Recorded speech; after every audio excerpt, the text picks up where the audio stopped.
Assalamualaikum warahmatullahi wabarakatuh.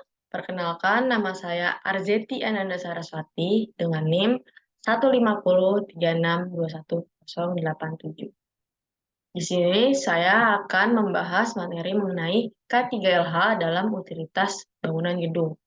Ada 4 topik pembahasan yang akan saya jelaskan. Yang pertama itu ada pengertian dasar dari utilitas bangunan. Lalu yang kedua itu ada sistem utilitas dan kategori pada bangunan. Yang ketiga itu pengertian dasar K3, lalu ada terakhir prosedur keselamatan kerja dan alat K3. Nah, pengertian dasarnya dulu ini. Apa sih utilitas gedung itu? Utilitas bangunan adalah segala sesuatu yang digunakan untuk mendukung tercapainya unsur kenyamanan, kesehatan, keselamatan, komunikasi, dan mobilitas dalam suatu bangunan. Jadi, secara umum, utilitas bangunan dapat didefinisikan sebagai sesuatu kelengkapan fasilitas yang melengkapi bangunan untuk menunjang segala aktivitas, baik di dalam maupun di luar bangunan.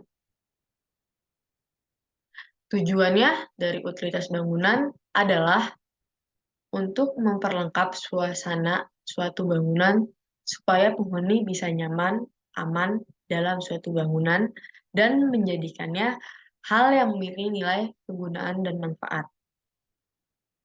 Lalu kita masuk ke sistem utilitas. Sistem dan kategori utilitas pada bangunan. Yang pertama itu pada plumbing dan sanitasi, yang kedua pada pencegahan kebakaran, ketiga ada tata udara dan ventilasi, yang keempat ada pencahayaan dan elektronikal, lalu ada transportasi dalam bangunan, lalu keamanan dan komunikasi. Plumbing dan sanitasi ini lebih ke air kotor, air bersih, bagaimana nanti kita mengelola air kotornya, cuci kakusnya, lalu ada pencegahan kebakaran ini seperti eh, alarm kebakaran,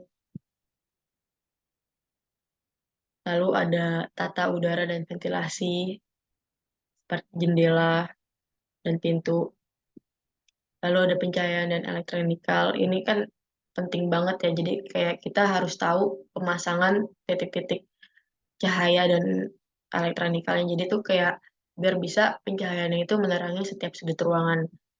Lalu tuh ada transportasi dalam bangunan. Yang biasa kita kenal itu kayak elevator, ada lift gitu dalam bangunan. Lalu ada keamanan. Keamanan itu salah satunya ada CCTV.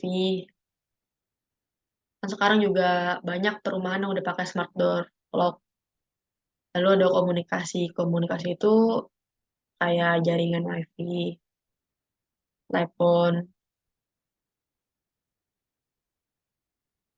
Lalu ada pengertian dari K3LH.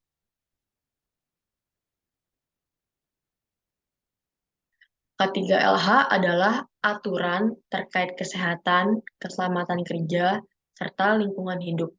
Aturan ini berkaitan dengan keselamatan pekerjaan ketika bekerja di perusahaan maupun instansi. Program ini bisa juga diartikan sebagai suatu upaya untuk melindungi tenaga kerja atau karyawan. Tujuannya agar karyawan senantiasa dalam keadaan sehat serta selamat.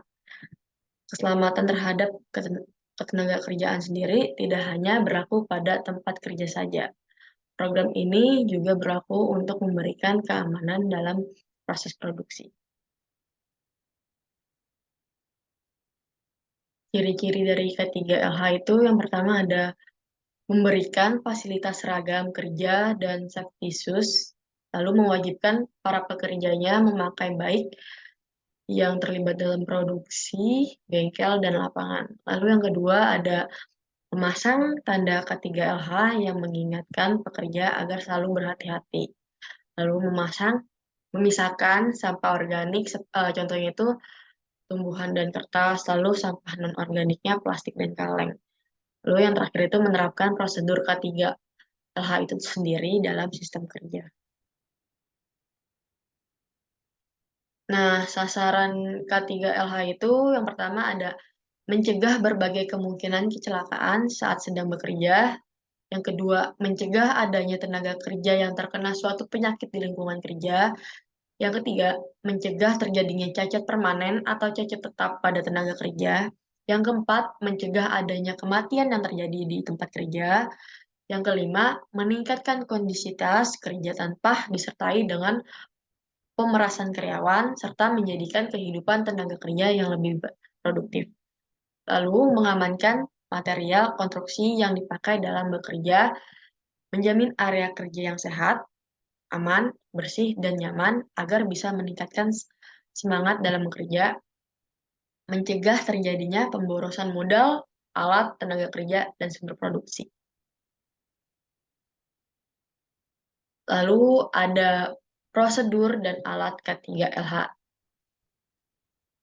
Pada prosedur terdapat 3 hakikat. Yang pertama itu ada MEM, pengawasan pada pekerja, lalu ada material, pengawasan pada alat kerja atau material, yang ketiga ada machine, pengawasan pada mesin-mesin yang dipakai, lalu ada method atau pengawasan pada cara kerja. Nah, ini ada merupakan alat APD yang biasa digunakan dalam lapangan. Nah, di sini penjelasannya. Ada safety helmet berfungsi untuk melindungi kepala dari pukulan, benturan, atau cedera kepala yang disebabkan kejatuhan benda keras. Alat pelindung kepala juga melindungi kepala dari radiasi panas, api, percikan bahan kimia, maupun suhu ekstrim. Lalu ada airmove. Fungsinya itu untuk melindungi telinga dari kebisingan atau tekanan karena dentuman keras.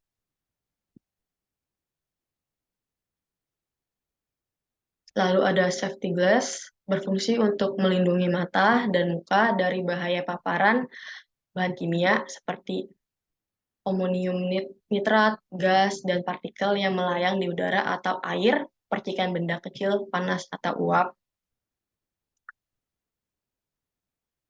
Lalu ada respirator, berfungsi untuk melindungi organ pernapasan dengan menyalurkan udara bersih atau menyaring zat atau benda berbahaya, termaksud mikroorganisme seperti virus, bakteri, dan jamur, debu, kabut, uap, asap, dan gas kimia tertentu.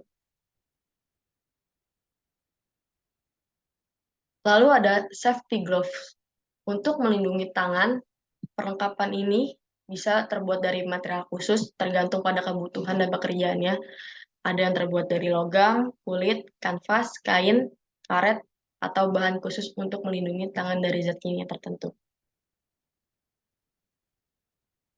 Lalu ada high visibility untuk melindungi dari suhu panas atau dinginnya ekstrim, paparan api, dan benda panas, percikan bahan kimia, uap panas, benturan, radiasi, gigitan, atau sengatan binatang, infeksi virus, jamur, dan bakteri. Lalu yang terakhir itu ada safety shoes. Kaki juga harus dilindungi, dan karena itu ada alat pelindung diri khusus untuk kaki. Alat kesehatan ini bisa melindungi dari benturan atau tertimpa benda berat dan tertusuk benda tajam. Selain itu juga melindungi dari terkena cairan panas atau dingin dan bahan kimia yang berbahaya, serta terpeleset karena permukaan lantai yang licin. Sekian dari saya.